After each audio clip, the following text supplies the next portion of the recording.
que la seule chose qui compte, c'est l'endroit où ce qu'elle tombe. Il y a quelque chose qui cloche là-dedans. J'y retourne immédiatement.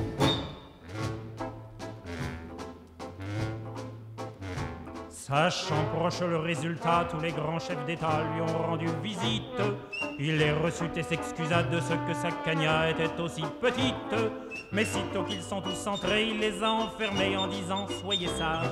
Et quand la bombe a explosé, de tous ces personnages, il n'est plus rien resté. Content devant ce résultat, ne se dégonfla pas et joua les andouilles. Au tribunal, on l'a traîné et devant les jurés, le voilà qui bafouille. Messieurs, c'est un hasard affreux, mais je jure devant Dieu qu'en mon âme et conscience, en détruisant tous ces tordus, je suis bien convaincu d'avoir servi la France. On était dans l'embarras, alors on le condamna et puis on l'amnistia. Et le pays reconnaissant l'élut immédiatement chef du gouvernement.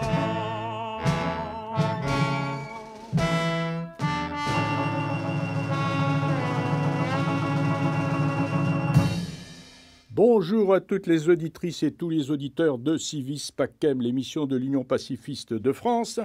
Et vous êtes aujourd'hui avec Bernard et aussi avec Pedro, le virtuose de la console, qui non seulement va nous parler aujourd'hui, on va essayer de dialoguer ensemble, mais aussi à préparer des musiques très intéressantes. Donc je vous conseille de rester à l'écoute jusqu'à la fin de l'émission. Alors, le programme d'aujourd'hui qui était annoncé dans notre excellent journal L'Union pacifiste était Impression de voyage de Bernard. Bon, alors pourquoi René avait annoncé ça? Sans doute parce que j'avais écrit dans ce dernier numéro donc de l'Union pacifiste Suède, terre de refuge. J'étais effectivement cet été en Suède.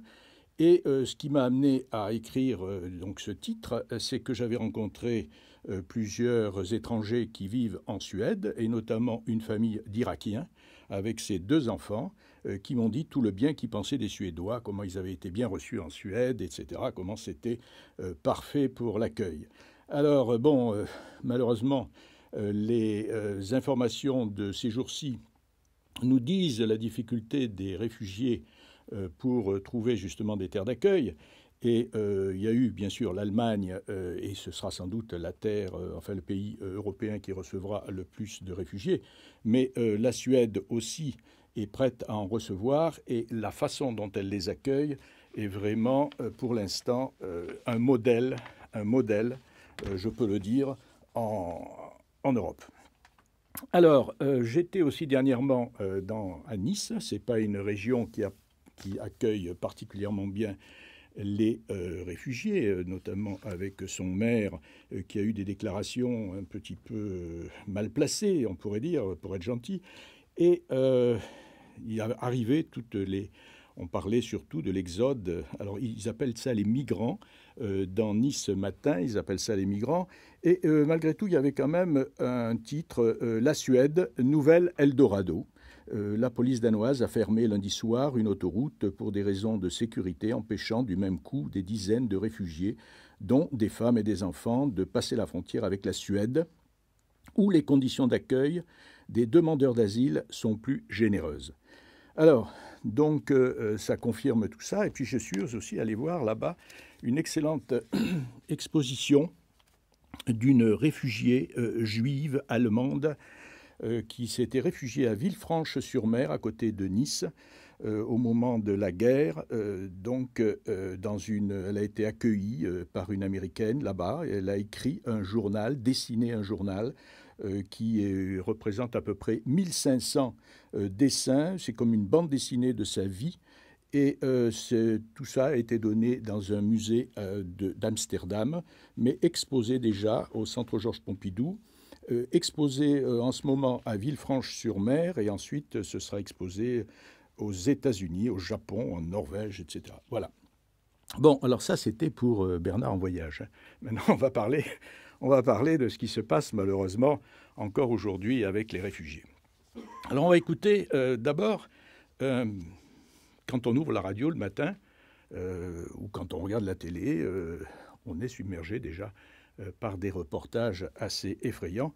Et on va écouter le premier, cher Pedro, que j'ai écouté ce matin. Alors, on va allons-y pour la Hongrie. Violence à la frontière entre la Serbie et la Hongrie. La police hongroise affirme avoir repris le contrôle de la situation à la frontière avec la Serbie au lendemain des affrontements avec les demandeurs d'asile. Les 367 migrants qui ont réussi à franchir la barrière ont immédiatement été arrêtés et risquent jusqu'à 5 ans de prison. Inacceptable pour Montserrat Feixas-Villiers de l'agence onusienne pour les réfugiés. Je suis vraiment affligée de voir ces gens blessés, de voir des enfants pleurer parce qu'ils sont séparés de leurs parents. Nous en connaissons qui ont été séparés de leur famille. C'est vraiment affligeant de voir un tel degré de violence qui aurait pu être évité. La police hongroise a fait usage de gaz lacrymogène, de canons à eau et d'autres moyens controversés pour repousser les réfugiés.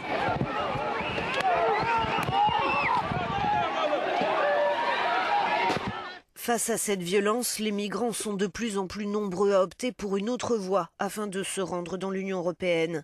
1300 personnes sont arrivées hier en Croatie et plus précisément dans la ville de Tovarnik. Zagreb accepte de diriger les réfugiés vers les destinations qu'ils désirent, dont l'Allemagne et la Scandinavie. Mais pas question de tous les accueillir sur son territoire. Seuls quelques milliers d'entre eux pourront demander asile directement aux autorités croates.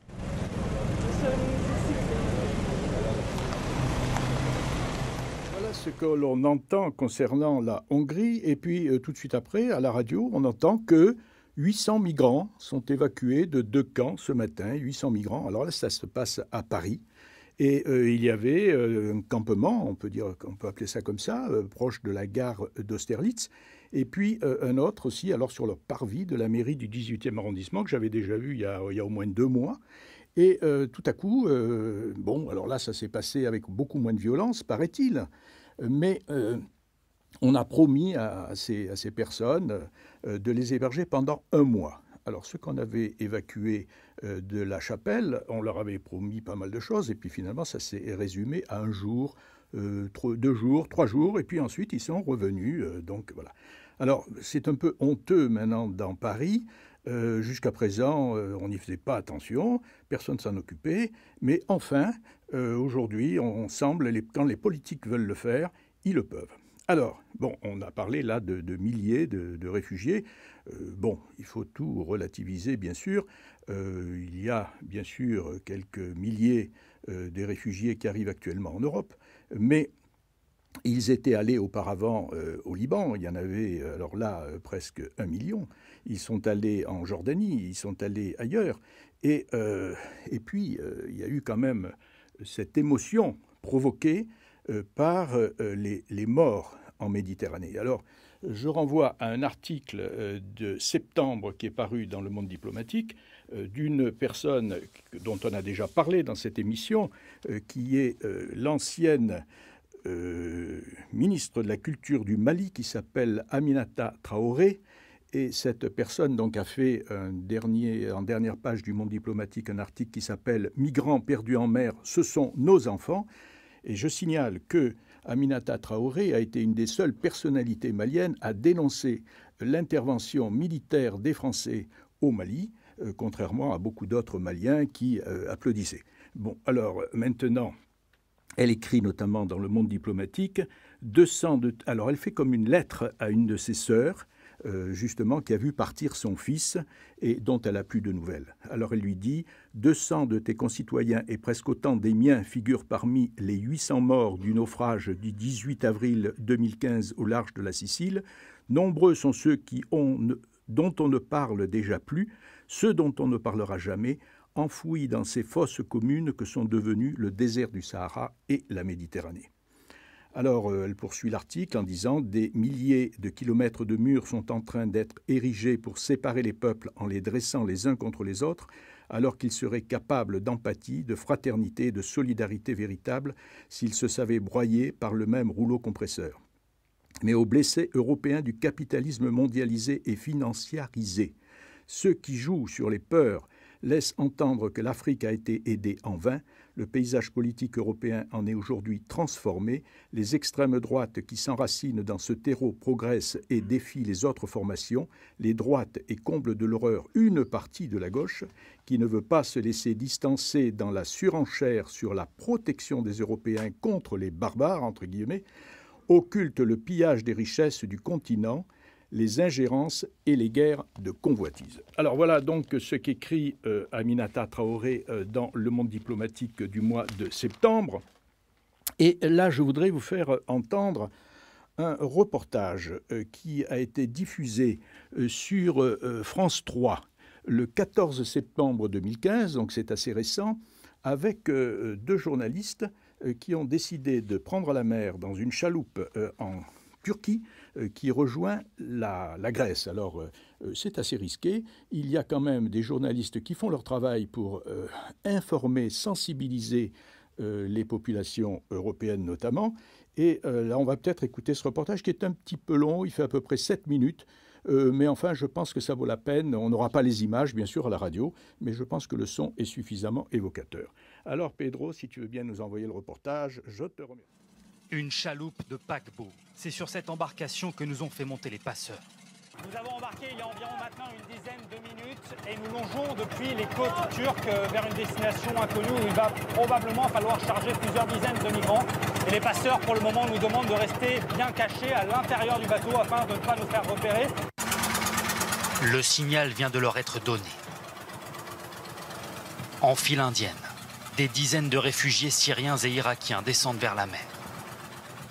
24 heures qu'ils attendaient cachés le long de la côte turque. Ceux qui portent des enfants ont eu le droit de passer en premier. Regard anxieux pour cette chaloupe qui doit les amener en Europe. Pour la plupart, ils ne savent pas nager. Les tout-petits sont hissés à bord. Terrorisés. Il y en a une vingtaine, perdus dans leur gilet trop grand. Puis c'est au tour d'un couple. Leur nourrisson sera le plus jeune passager de cette traversée. Il n'a pas 2 mois. L'entraide se met en place pour embarquer. Ibrahim, un jeune Syrien, nous interpelle. Ses copains l'appellent Ibra, comme le joueur du PSG. Je suis super content de partir. Mais j'essaie de voir si le reste de ma famille a pu monter. Les passeurs s'en prennent alors à lui.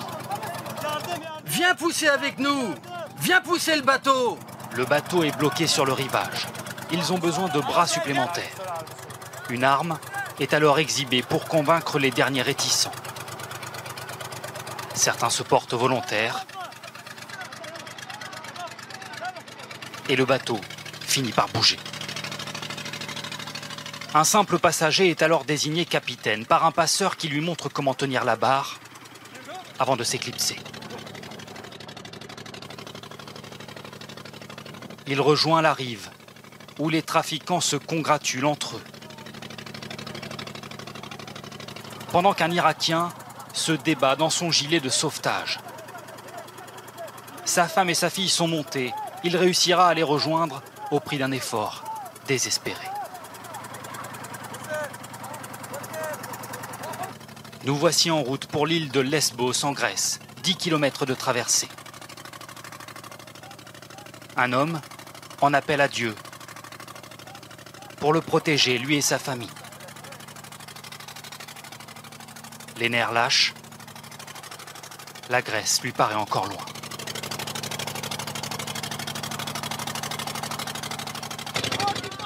Dans 45 minutes, on y sera. Mais autour de nous, personne ou presque n'est rassuré. J'ai dit au capitaine de ne pas aller trop vite, car il vaut mieux avancer doucement et arriver sain et sauf. La mer est belle, mais le moteur ne marche pas très bien. 60 personnes se serrent sur cette vieille chaloupe. 2 000 € par adulte, 1 000 € pour les enfants. La traversée est pénible. Le bruit du moteur écorche les tympans. La fumée et les odeurs de mazout prennent à la gorge. La nuit commence à tomber et sans lumière, le bateau devra naviguer au milieu des cargos. C'est à ce moment précis que le moteur va rendre son dernier souffle.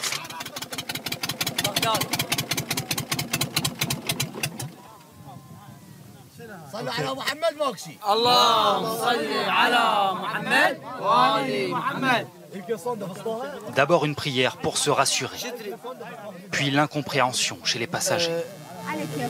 Un moteur vient de s'arrêter et on se retrouve donc à peu près 2,5 km, 3 km des côtes turques, quasiment sans lumière si ce n'est celle de notre caméra, et on ne voit pas de bateau à l'horizon. Pour l'instant, on est bloqué. Plongé dans le noir, le son glaçant des sifflets de gilets de sauvetage. Puis la lumière des téléphones portables pour attirer l'attention d'autres bateaux. Les passeurs ne leur ont laissé aucun numéro d'appel d'urgence. Arrêtez de bouger, sinon on va finir par chavirer. C'est donc moi qui vais prévenir les secours par téléphone et leur donner notre localisation exacte grâce à un positionneur satellite. Je les ai appelés, mais il va leur falloir un peu de temps pour arriver, ok? Beaucoup de migrants sont morts ici. C'est pour ça que les gens ont peur. C'est alors qu'apparaît un bateau de pêche grec, dérouté par les gardes-côtes. La mer est de plus en plus forte. Le remorquage s'annonce périlleux. Mon ami, viens par là, viens par là. Laissez-le faire, c'est notre sauveur. À l'aide d'une simple corde, la frêle embarcation va finalement nous ramener vers la Grèce. Vous savez pourquoi on va en Europe? Car chez nous, on se fait tuer par notre gouvernement. Alors que chez vous, quand vous en avez besoin, on vous aide. Le mal de mer rend la fin du voyage bien longue pour certains. Encore quelques centaines de mètres d'angoisse. Et après 4 heures de traversée, des applaudissements pour saluer la fin du périple. Laissez passer les enfants d'abord. Un à un, les passagers sont hissés sur le quai. Frigorifiés pour certains. J'ai froid. Mais sains et saufs. Comment vous vous sentez? Ça va, ça va. La mer, c'était effrayant. Merci la Grèce, merci. Ibrahim a retrouvé son sourire et ses proches. Vous vous rendez compte que la route est encore longue? Oui, ce sera encore long pour aller en Allemagne. Mais avec cette traversée, nous avons fait le plus dur. Demain, il sera temps de penser à rejoindre Athènes, puis à remonter vers l'Europe du Nord. Mais pour l'heure, les larmes de joie se mêlent à celles de soulagement. Pour ces 60 personnes qui ont risqué leur vie sur les eaux de la mer Égée.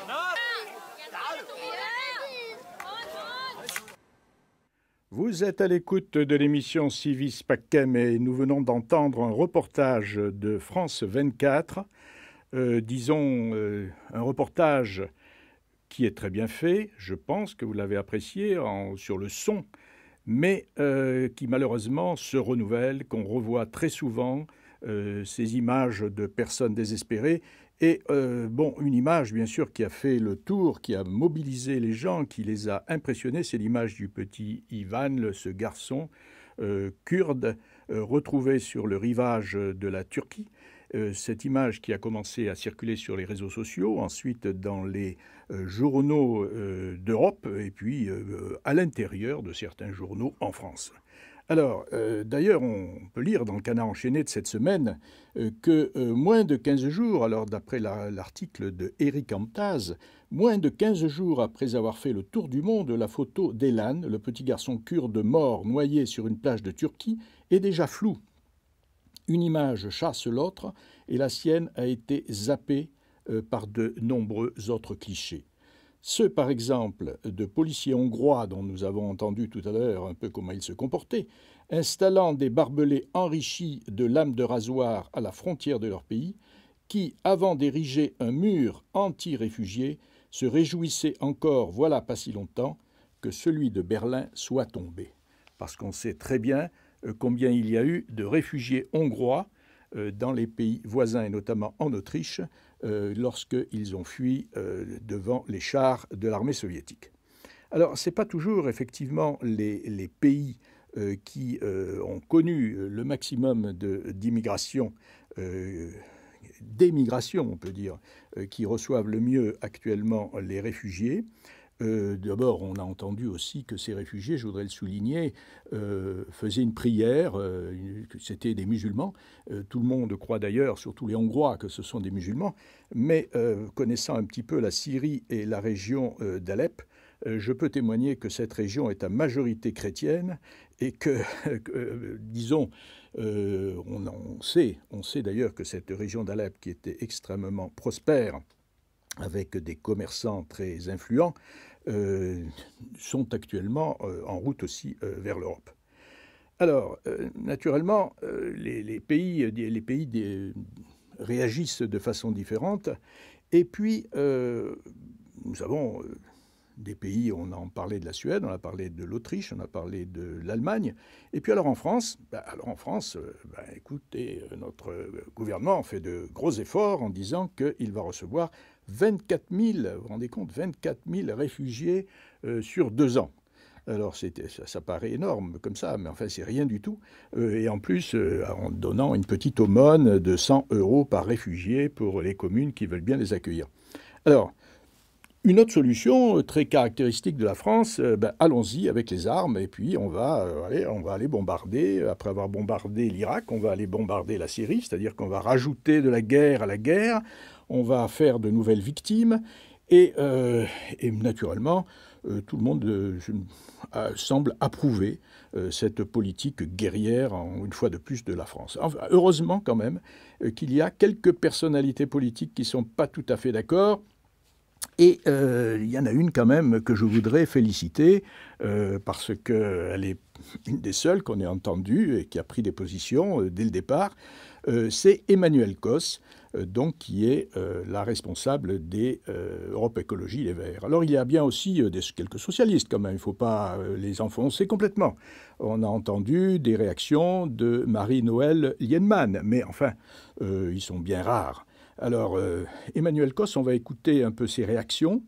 Effectivement, elle a parlé le 19 avril sur Europe 1, justement, de la Méditerranée, cimetière des migrants, donc avant qu'on ait cette grande vague terrestre, si on peut dire. Ensuite, on va entendre un autre entretien qui va s'enchaîner le 5 septembre sur France 3. Là, elle propose justement devant l'afflux des migrants, qui ne se précipitent pas d'ailleurs vers la France, parce qu'ils savent ce qui les attend en France. Elle a prévu un accueil dans la région Île-de-France. Et ensuite, alors le 15 septembre sur RTL, naturellement, on la titille parce que vous savez que les journalistes sont là pour... D'ailleurs, il y a eu des réactions dans la presse de droite contre Emmanuelle Causse qui avait dit que finalement on pouvait accueillir tout le monde, qu'on était un pays assez riche et que l'Europe était un pays assez riche pour accueillir tout le monde. Alors, on va écouter Emmanuelle Causse. Pedro, si tu veux bien. Voilà, ça dure à peu près 10 minutes. 10h, 11h, le grand rendez-vous européen avec Le Monde et iTélé. Vous savez, malheureusement, sur cette question, je crois qu'on s'est habitué à quelque chose d'inacceptable. Parce que la Méditerranée est un cimetière de migrants depuis plusieurs années. Ça fait 15 ans que cela se passe. Et là, cette dernière année, les choses se sont particulièrement aggravées et c'est lié au bouleversement qu'il y a en Libye, qu'il y a aussi en Tunisie et dans bien d'autres pays, sans parler de l'Érythrée ou tout ça. C'est l'État islamique qui envoie tous ces c'est pas que cela.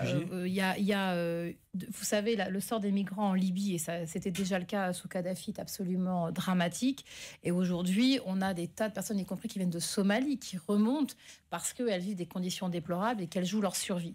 Et ce qui est vrai, c'est que là, on voit une arrivée massive de navires dans des conditions terribles, à un moment aussi où l'Union européenne a arrêté la mission qu'elle avait menée jusqu'à quelque temps avec l'Italie pour en fait aller au-devant de ces bateaux et éviter ces drames inacceptables. Mais quelle solution? Parce que le droit de la mer, ces bateaux souvent se sabordent pour que les gens soient pris pour des réfugiés. Savez, Est-ce qu'il y a un problème d'aspiration? C'est-à-dire que quand on va trop près des migrants, trop les aider, ils arrivent. Quand on se retire, ils se noient. Donc, il n'y a pas de solution. En 2003, l'Union européenne avait fait le choix de externaliser ses frontières et donc de demander aux pays comme la Libye, la Tunisie et d'autres de s'occuper des migrants et de surtout pas s'en occuper. Je fais partie, parce que je parle au-delà de mon parti, puisque moi j'ai beaucoup travaillé sur la question des migrants il y a fort longtemps. Je fais partie de ces gens qui ont été dans des associations, qui ont travaillé auprès de ces gens.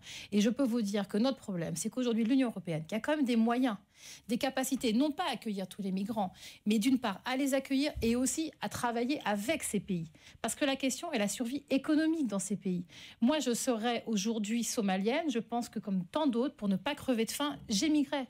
Oui, et le sujet est de savoir comment aujourd'hui l'Union européenne a une politique extérieure envers l'Afrique, envers ces pays, pour justement... Et vous dites aussi quelque chose de très vrai, c'est qu'avec les bouleversements de Daesh et l'État islamique, il y a aussi beaucoup de migrants sur les routes qui sont acculés entre différentes choses absolument terribles et qui se retrouvent là. À court terme, Michaël Darmon a raison de poser la première chose, à court terme, on évite que des gens se tuent et soient noyés dans ces bateaux. Et donc, il faut absolument que l'Union européenne redonne les moyens à Frontex et la force maritime pour justement aller au-devant de ces bateaux. On a appris que 123 migrants qui étaient dans un square du 18e ont été hébergés par la mairie de Paris. En tout, depuis le mois de juin, c'est 1384 migrants qui ont été hébergés par la mairie de Paris. Est-ce que de façon générale, Paris et l'Île-de-France font leur part dans l'accueil des réfugiés ? Je crois qu'on a connu dans notre région, notamment en juillet dernier, vous vous en souvenez, des difficultés au départ à avoir une ville et surtout une région, la préfecture de région mobilisée pour accueillir ces migrants. Ça nous a valu beaucoup de discussions avec le préfet de région, avec la ville de Paris, avec Anne Hidalgo et l'ensemble des élus. Et je crois que maintenant, la mesure a été prise d'aller beaucoup plus loin. Mais les quelques chiffres que vous donnez là ne sont pas du tout à la hauteur des besoins. Nous savons que beaucoup de migrants, de réfugiés vont arriver en France d'ici peu. Et c'est pour ça que moi, ce que je souhaite, c'est que la région Île-de-France se déclare région refuge, région accueillante pour ces réfugiés, comme ça a été le cas pour d'autres villes qui sont en train de se mobiliser. Oui, il y a un réseau de solidarité, c'est Jean-Christophe Cambadélis notamment. Mais ça veut dire quoi, région refuge, concrètement ? La réalité, ok, on met sur un papier région refuge, mais ça veut dire quoi ? Ce que je vais vous le dire, moi je suis vice-présidente actuellement de cette région en charge du logement, et lundi, je vais voir avec Jean-Paul Huchon si on peut utiliser sur les crédits actuels que j'ai dans mon budget, qu'on puisse aider notamment à l'accueil qu'on va devoir mettre en place dans les semaines et dans les mois qui viennent. Parce qu'il faut des lieux, il faut aussi des gens qui accompagnent ces familles. Ces familles ont besoin d'être accompagnées juridiquement, administrativement, ont besoin aussi de soutien psychologique, et ça me semble essentiel de le dire. Et je pense aussi, très important de le dire, on ne doit pas leur refaire vivre ce qu'on a vu en juillet, quand des familles syriennes étaient à la rue, sans avoir la capacité de se nourrir, avec des enfants qui étaient dans une très très grande situation de détresse. Et là, vous parlez d'un accueil provisoire. Sur le long terme, qu'est-ce qu'on peut imaginer de raisonnable ? Sur le long terme de raisonnable, c'est que la France doit, à l'instar des autres pays européens, avoir une politique d'accueil massive. Nous avons aujourd'hui des millions de réfugiés syriens à l'extérieur de leur pays. Ils vont continuer à arriver en Europe. Et moi, je suis tout à fait favorable à ce que la France prenne sa responsabilité, y compris la région Île-de-France, comme les autres régions. Quand vous dites responsabilité, si on veut un chiffre, il faut que l'Île-de-France accueille combien ? 50 000, 100 000 ? Non, mais je crois pas, je ne pense même pas qu'on doit réfléchir en termes de chiffres, parce que la réalité, c'est qu'aujourd'hui, vous avez 2 millions de réfugiés syriens en Turquie. Combien décideront d'aller en Europe ? Nous ne savons pas. Ce qui est certain, c'est que nous n'allons pas attendre de voir et de s'enchaîner des désastres et des morts et des décès qui choquent beaucoup, mais qui sont quand même là depuis fort longtemps. Il faut qu'on puisse montrer notamment qu'il y a de la régulation. Et vous savez que parmi les gens qui nous regardent, tout le monde n'est pas d'accord. Il y a peut-être Nicolas Dupont-Aignan, un de vos concurrents au régional, qui résume cet état d'esprit. Il écrit ce matin dans un tweet « La folie des élus socialistes ou de gauche qui, avec leur fausse générosité, vont créer un appel d'air migratoire et un chaos social. » Qu'est-ce que vous répondez à ceux qui peuvent s'inquiéter de ça ? Vous savez, avoir de la générosité et simplement se reconnaître dans une humanité, c'est savoir à un moment être capable de faire un geste envers l'autre. Ce n'est pas une question de droite ou de gauche. Aujourd'hui, il y a des millions de personnes qui sont sur les routes de l'Europe parce qu'elles vont mourir. Et je crois que vous, comme moi, comme des tas de gens qui nous regardent aujourd'hui, n'ont pas envie de laisser faire ça dans une indifférence totale. Et c'est pour ça que plutôt que de se renvoyer la balle, organisons-nous. Quand je vous dis que la région peut se déclarer région refuge, c'est aussi travailler avec l'État sur la durée. Qu'est-ce qu'on ouvre comme centre ? Où est-ce qu'on permet aux gens de déposer leur demande d'asile ? Comment on les accueille ? Comment on les aide ? Vous avez vu cette mobilité ? On les loge où ? C'est ça le problème que les gens se posent, qui nous regardent, c'est où on les loge ? On les loge, on s'en donne les moyens. Excusez-moi. Et comment ? Mais comment? D'une part, on peut faire appel à la solidarité. Ensuite, on peut faire des réquisitions de bâtiments. Nous sommes capables aujourd'hui dans notre pays, et y compris dans cette région, de construire des logements provisoires, c'est-à-dire sur des durées de 5 à 10 ans. Nous en sommes tout à fait capables. Nous le faisons pour d'autres choses.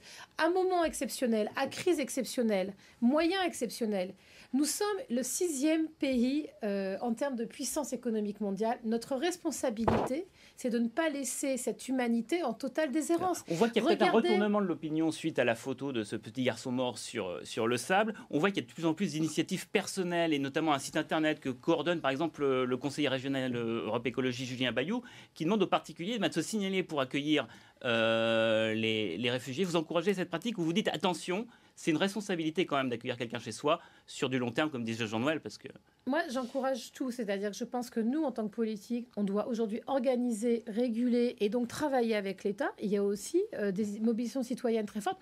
Regardez ce qui s'est passé sur la mobilisation pour les chrétiens d'Irak. Il y a quand même beaucoup de particuliers dans leur paroisse qui ont décidé à un moment de faire un geste et donc de s'organiser. Aujourd'hui, la réalité, c'est que tout le monde ne voudra pas venir en France. Mais nous n'allons pas continuer à se renvoyer la balle et penser que c'est l'État qui va s'en occuper. Et surtout, je pense qu'aujourd'hui, il faut donner du sens à ce qui fait qu'à un moment, on décide de vivre ensemble et de donner corps à notre démocratie. Juste une dernière question. Le Premier ministre finlandais a annoncé qu'il mettra sa maison à disposition des réfugiés. Vous seriez prêt à faire pareil, vous, personnellement? Moi, je serais évidemment prête à accueillir des gens si j'avais les moyens de les accueillir absolument dignement. Mais vous n'avez pas la place de le faire. Je ne l'ai pas Mais est-ce que, par exemple, le siège d'Europe Écologie doit le faire à Paris? Non, parce que je pense que c'est absolument pas digne pour loger. Non, mais je pense qu'il faut aussi dire les choses très franchement. Il faut accueillir les gens dans des lieux où ils ont une capacité à bien dormir, à se laver et de ne pas faire ça n'importe comment. C'est pour ça qu'il faut organiser les initiatives individuelles. Parce que justement, éviter aussi des conditions d'accueil qui ne seraient pas dignes de ces personnes. 7h47, Olivier Mazerolle, vous recevez ce matin Emmanuel Cos, secrétaire national d'Europe Écologie Les Verts. Bonjour Emmanuel Cos. Bonjour. Vous disiez la semaine dernière il faut accueillir tous les réfugiés avec l'exemple allemand et le retour des contrôles des frontières à l'intérieur même de l'Europe. Vous n'avez pas changé d'avis? Absolument pas. Et je vais vous dire, je suis très meurtrie. J'écoutais ce matin les nouvelles sur le blocage de la frontière en Hongrie. Je suis en train de me dire, souvent on se pose la question en Europe, autrefois, au moment des guerres, qu'est-ce qu'on aurait fait, comment on agit. Aujourd'hui, il y a des milliers de personnes qui sont à nos portes, qui sont dans des conditions absolument terribles. Et pour l'instant, les pays européens ferment leurs frontières, ne disent rien de ce qu'elles vont faire. Et est-ce que c'est ça l'Europe? Est-ce que c'est ça notre responsabilité d'être les grands leaders du monde, que de dire à des personnes qui ont quitté leur pays qui est en guerre, de crever à leurs frontières parce que des pays de l'Est ne veulent pas aujourd'hui avoir une politique d'accueil. Très concrètement, en France, vous êtes candidate par exemple dans la région Île-de-France qui manque de logements sociaux. Est-ce qu'il ne faut pas donner la priorité sur cette question-là à ceux qui sont déjà là? Très concrètement, en France et en Île-de-France, et c'est ce que je vais d'ailleurs présenter demain dans un comité régional de l'habitat et de l'hébergement, nous allons mettre de l'argent sur la table pour aider les associations, pour aider l'ensemble des communes qui aujourd'hui vont accueillir. Et on peut accueillir sans limite en Île-de-France? On peut accueillir en France sans limite comme on peut accueillir dans toute l'Europe. Monsieur Cazeneuve a dit hier, je trouve que c'est une excellente formule, l'Europe n'est pas à la carte. Et il a raison. Aujourd'hui, si l'Europe veut vraiment être ce qu'elle doit être, c'est-à-dire une nation, un continent d'accueil et de défense de la démocratie, l'Europe doit se donner les moyens d'accueillir tout le monde. Elle en a la capacité. Et même si elle n'en avait pas, est-ce que simplement nous allons regarder tous les jours sur nos chaînes de télé des gens mourir? Est-ce que c'est ça l'avenir de l'Europe? Vous êtes sur Radio Libertaire, l'émission Civis Pacem de l'Union pacifiste. Vous avez entendu des extraits, bien sûr, d'entretien d'Emmanuel Cos qui avait accepté de venir dans cette émission, mais elle est très occupée. C'est pour ça que je l'ai pris. Vous avez entendu RTL, Europe 1, etc. Non, vous êtes bien sur Radio Libertaire. Alors, justement, Emmanuel Cos, qui parle de la région Île-de-France, a fait une tribune avec Alexis Prokopiev sur Mediapart. Et elle dit simplement « La région Île-de-France, comme d'autres grandes régions françaises, est une véritable région-monde, entre guillemets, région-monde, et a toujours été une terre d'accueil. Près d'un francilien sur 3 vient d'ailleurs, ou a au moins un parent qui est né dans un autre pays. » Voilà, alors on a fait un peu le tour de l'actualité, mais maintenant je voudrais un peu me rapprocher de Pedro.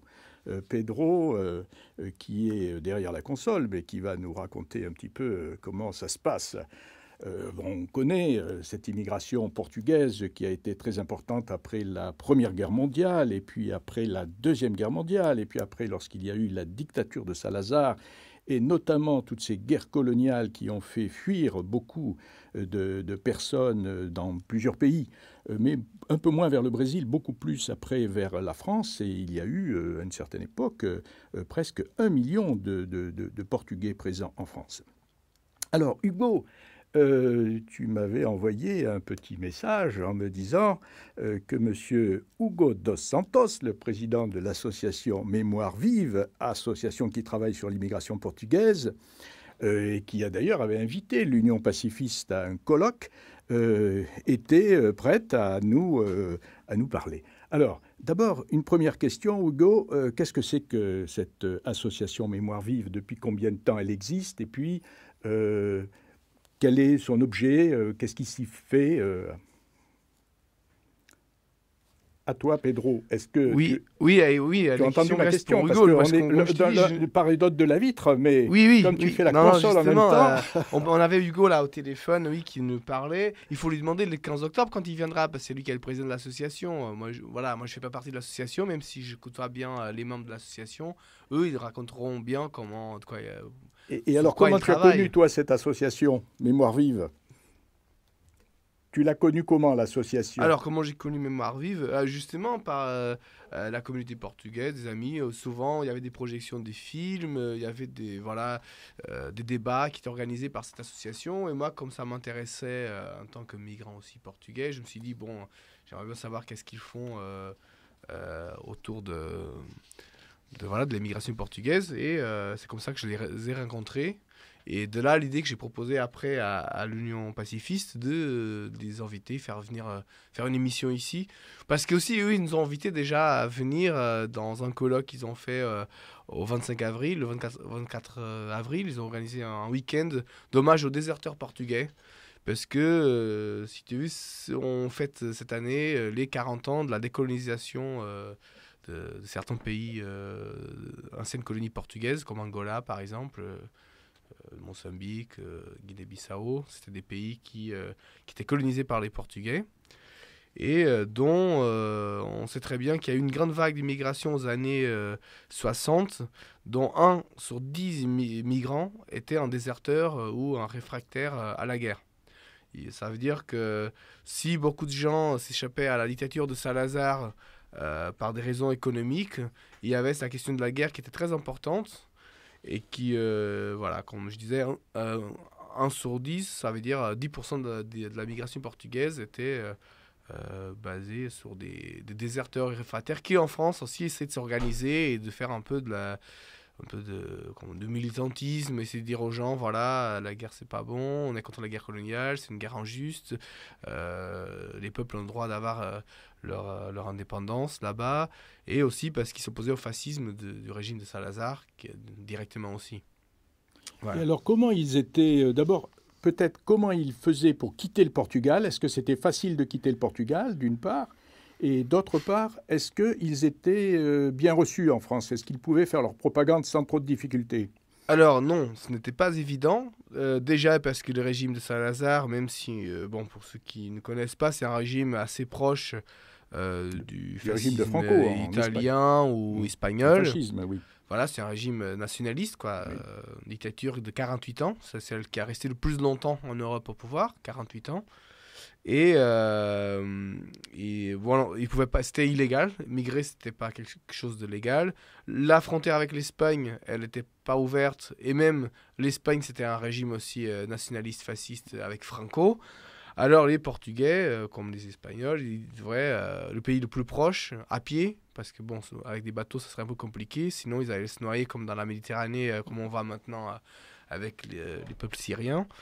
Et ils venaient à pied, souvent dans des conditions assez bizarres, parce comme aujourd'hui c'est intéressant de parler de ça, parce qu'on parle des passeurs qui font passer des migrants dans la Méditerranée. Mais à l'époque, il y avait des passeurs aussi qui en profitaient, qui faisaient de l'argent avec, en amenant des gens en France, dont certains n'arrivaient même pas en France. Ils les abandonnaient à mi-chemin et traverser les Pyrénées à pied, l'été peut-être c'est faisable, mais je pense qu'en hiver, beaucoup de gens crevaient de faim ou restaient 35 heures dans un bus à 40 personnes dedans sans pouvoir sortir parce qu'ils avaient peur de se faire attraper par la police.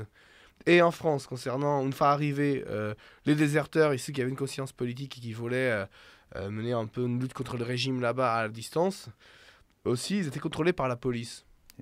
Du coup, moi, quand j'avais travaillé sur le chanteur portugais dont je parlais tout à l'heure, j'avais fait un film sur lui. Précise-nous le nom de ce chanteur portugais. José Mario Branco. Oui, que certainement les auditeurs de Civis Pacem ne connaissent peut-être pas complètement, mais qui vont mieux connaître grâce à toi. Exactement. On va vous montrer quelques extraits de ses chansons tout à l'heure. Lui, par exemple, quand je faisais la recherche pour ce projet, j'ai trouvé des documents de la police politique de l'époque, qui sont disponibles actuellement pour la consultation.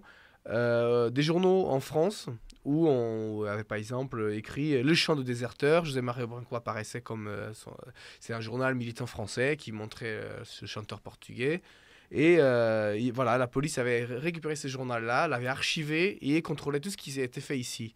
Il y a eu une collaboration aussi de la police française avec la police portugaise. C'est le cas de la cité universitaire, la cité internationale, cité universitaire internationale qui est encore à Denfert-Rochereau. Oui. À l'époque, dans le post-68, les étudiants avaient occupé la maison du Portugal pour contester contre la guerre coloniale et le régime de Salazar. Et la plupart des étudiants ont été... la police est venue et ils ont été convoqués au commissariat. Par exemple, ce chanteur-là était présent et il a réussi à prouver qu'il n'était pas présent, même si ce n'était pas vrai, parce qu'il était ami à son patron, et son patron lui a passé comme il avait été au travail ce jour-là. Voilà. Du coup, mais la police française collaborait avec les régimes de Salazar. Et il lui arrivait d'expulser d'ailleurs des militants, on peut dire... Je ne pense pas qu'il y avait des expulsions, parce que la France, à ce moment-là, avait besoin de beaucoup de manœuvres pour reconstruire. Exactement. Voilà, du coup, il y avait un intérêt économique dans les chantiers, dans la reconstruction de... Dans l'industrie, d'ailleurs, aussi. Chez Michelin, à Clermont-Ferrand. Voilà, après les 30 glorieuses, il y a un besoin d'évolution, de manœuvres industrielles, et ça arrangeait qu'il y ait beaucoup d'immigrés qui arrivent pour ce développement économique. Alors, fais-nous un peu écouter une chanson. Présente-nous la chanson, là. Tu m'as parlé. Oui, je vais vous montrer un morceau de ce même auteur qu'on vient de parler, José Mario Branco, qui s'appelle Gare d'Austerlitz. C'est un morceau qui a été enregistré directement dans la gare, où on entend c'est un instrumental, où on entend l'arrivée des Portugais et des Espagnols par le Sud Express, qui vient d'Hendaye, qui arrive à Paris, et qui se mélange petit à petit avec un son d'un accordéon qui mélange un peu la musette parisienne avec l'accordéon de folklore portugais. Et voilà, c'est une petite ambiance de la gare d'Austerlitz.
Porque además no,